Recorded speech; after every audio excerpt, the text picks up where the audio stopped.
আসসালামু আলাইকুম রহমতুল্লাহ বরকাতহু। আজকের লাইভে আলোচনার মূল বিষয় হলো কলমা তৈবা। প্রত্যেকটা ইসলামের মুসলমান নর নারী সকলেরই জানা আছে যে কলমা তৈবা লা ইলাহা ইল্লাল্লাহু মুহাম্মাদুর রাসূলুল্লাহ সাল্লাল্লাহু তাআলা আলাইহি সাল্লাম, এই কলমা পড়ে ঈমান আনতে হয়। এই কলমা তৈবা পড়ে আমাদেরকে ঈমান আনতে হয়।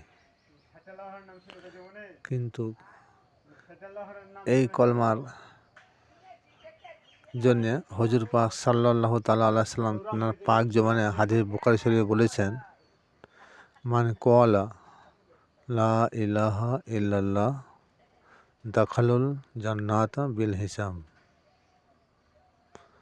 যে কলমা তৈবা যদি কেউ একবার পড়ে নেয় তাহলে তার উপর জান্নাত ওয়াজিব, জাহান্নাম হারাম হয়ে যাবে। সুবহানাল্লাহ সুবহানাল্লাহ। কিন্তু এই কলমা কি এমন আছে যে কলমা পড়লে জান্নাত চলে যাবে? একবার কথা বলা হয়েছে, এবং কীভাবে পড়তে হবে এটা কি আমাদের জানা হয়েছে? কোটিতে গুটিয়ে এক আধজন হয়তো বলে হ্যাঁ, কিন্তু অধিকাংশ লোক বলবে সে আবার কী কথা, আমরা তো কলমা তৈবা লা ইলাহা ইল্লাল্লাহু মুহাম্মাদুর রাসূলুল্লাহ সুন্দরভাবে পড়েছি। হ্যাঁ ঠিক আছে, সুন্দরভাবে পড়েছেন ঠিক, কিন্তু সুন্দরভাবে জান্নাতে যেতে পারবেন? তাহলে যদি এই কলমা তৈবা যদি পড়ে যদি জান্নাতে যাওয়া হয়, তাহলে আর তো নামাজ রোজা হজ যাকাত কিছু প্রয়োজন নয়। আমরা দুনিয়াতে যারা নামাজ রোজা করি তারা কিন্তু 99% লোক পরকালের জাহান্নামের ভয়ে এবং জান্নাতে সুখের আশায় আমরা ছুটে 5 ওয়াক্ত নামাজ মসজিদে গিয়ে ইমামের পেছনে আদায় করি। এটাকে না বলতে পারবে না। কিন্তু কীভাবে সেই কলমা পড়লে জান্নাতে যাওয়া যাবে? আসুন সূরা ইব্রাহিম আয়াত নম্বর 24, আল্লাহ পাক রব্বুল আলামিন তার হাবিবকে বলছে, হে নবী তুমি কি দেখো না, জানো না যে কলমা তৈবা কি? আমি তোমাকে একটা মিশাল দিচ্ছি। কলমা তৈবা হচ্ছে একটা ভালো উচ্চ বৃক্ষ, এটাই হচ্ছে কলমা তৈবা। তাহলে কলমা তৈবা লা ইলাহা ইল্লাল্লাহ মুহাম্মাদুর রাসূলুল্লাহ আছে, আজিমে লেখা আছে। আর এখানে হুজুর পাকের পাক জীবনীতে পাওয়া গেছে যে একটা বৃক্ষ। আবার হাদিস শরীফে বলছেন যে কলমা তৈবা হচ্ছে একটা বৃক্ষ। সূরা ইব্রাহিমে 24 নম্বর আয়াতে বলছে, আল্লাহ বলছে নবী কলমা তৈবা, হ্যাঁ তো আমি মিশাল দিয়েছি কি জানো, একটা বৃক্ষ। তাহলে বৃক্ষ কথাটা বারবার কেন আসছে? হাদিসেও আসছে, কোরআনেও আসছে। এটা সম্বন্ধে কি আমরা কেউ গবেষণা করেছি? সূরা ইব্রাহিমে আরও বলা হয়েছে, আমার সূরা মুহাম্মদের 24 নম্বর আয়াতে বলা হয়েছে, আমার কোরআন নিয়ে কেউ তোমরা কি গবেষণা করো না? তাহলে কোরআন পড়ার বস্তু নয়, কোরআন হচ্ছে সর্বদাই গবেষণার বস্তু। গবেষণা না করলে কোরআনকে জানা ও চেনা যাবে না। কোরআন বর্তমানে এখন হিন্দু একটা চণ্ডালও পড়ছে, কিন্তু ইমানদারের কোরআন পড়া আর একটা বেধর্মী লোকের কোরআন পড়া দুটো একই নয়। যাক, এদিকে আসুক। তা ঘটনা হচ্ছে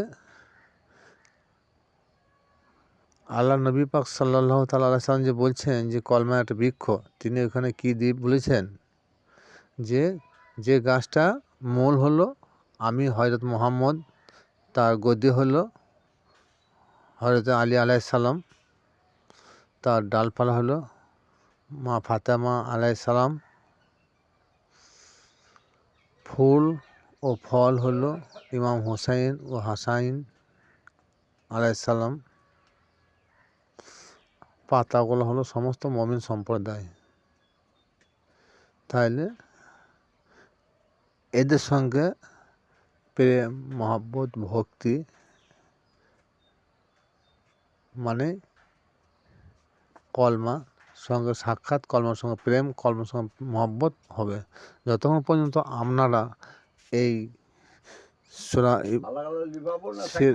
সূরা ইব্রাহিমে 24 নম্বর আয়াতটা যতক্ষণ আমরা লক্ষ্য না করবেন ততক্ষণ কলমা পড়াটা বেকার হবে। কারণ কলমা হচ্ছে একটা জ্যান্ত বৃক্ষ গাছ। সে বৃক্ষ গাছ হচ্ছে আহলে বায়েত। তা আহলে বায়েতের প্রতি যাদের প্রেম ভক্তি মহব্বত থাকবে না, তাদের কলমা পড়াও হবে না। কলমা সাবুত করতে হলে একজন মুমিন বান্দা, যিনি খলিফা প্রাপ্ত, যিনি শায়েক ও পীর মুর্শিদ, তেনার হাতে হাত দিয়ে বায়াত গ্রহণ করে কলমা পড়ে ঈমান আনতে হবে। সেই কলমা চোখে দেখা যায়। যখন আপনি একটা মুমিন ব্যক্তির হাতে, একটা খলিফার হাতে যখন বায়াত গ্রহণ করবেন, তখন চোখে চোখে কলমা দেখা যায়। আর যতক্ষণ পর্যন্ত আপনি কলমা চোখে না দেখেছেন, ততক্ষণ পর্যন্ত আপনার ওই কলমা পড়াই হবে। কলমাতে আপনাকে কোনো